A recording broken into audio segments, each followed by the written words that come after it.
Getting videos that look good and also get to the point is not always that easy. I'm here with my good friend Brandon Havard to give you guys 5 tips on making your videos better. Let's get started. The first thing that anyone will tell you is that the gear doesn't matter. And yeah, that's sort of true, but then it sort of isn't. What I mean by that is to say that there are some fairly inexpensive gear items that you should probably pick up that will advance your video making process. The first thing that comes to mind is the Rode Video Micro. And essentially it's a microphone that sits on top of your camera in a hot shoe. We're actually using one right now on top of this camera, and it's doing a pretty good job as far as I can tell right now. But most importantly, it's 60 bucks, so it won't break the bank, and it's super portable.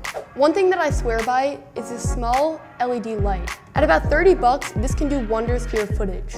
Underexposed or noisy footage due to the high ISO is an immediate turnoff, so proper lighting is key.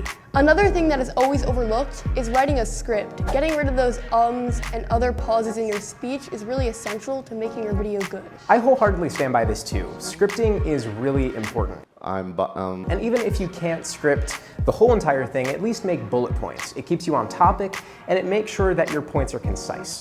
Now, 2 things that I'm constantly asked are, 1, how do I get such smooth pans? And 2, how do I find a good shot? Now, the answer to the first question is you need to make sure that you have a good grip and you're comfortable with your tripod. Now, for me, I don't have an arm on my tripod. I simply go with just the head itself. It allows me to have more control over the movement, and overall, it works better for my workflow. The answer to the second question is you can't skimp out on good composition. One thing that I always say is don't be afraid of the angle, whether that's going really low or going really high, as long as you make sure that your subject looks interesting.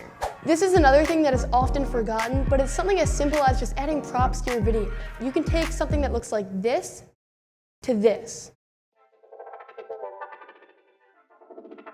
Another important factor is finding a style for your channel. You need to differentiate yourself from every other YouTuber. This could be through fonts, colors, and thumbnails. For me, it's the MBT Hot Pink and holding whatever product I'm making a video on in the thumbnail.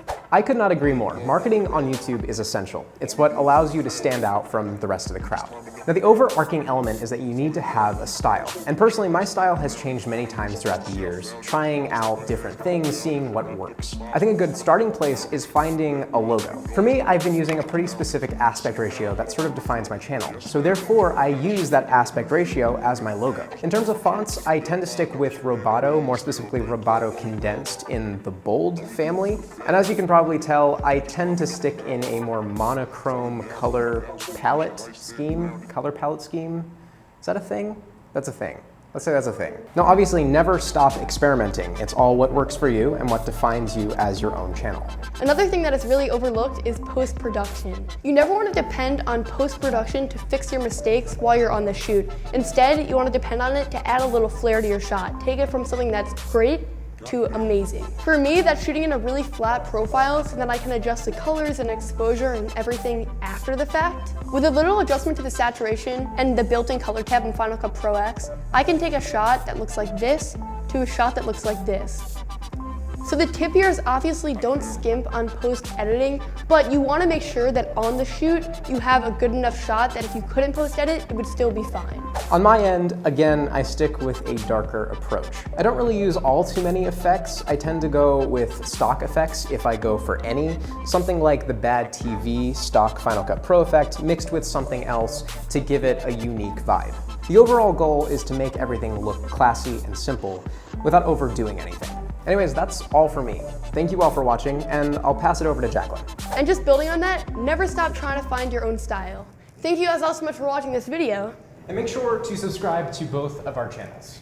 And we have so many more useful tips to share, so if you want to hear more, we're happy to make another video on it. Thank you guys all so much for watching. Bye. Bye.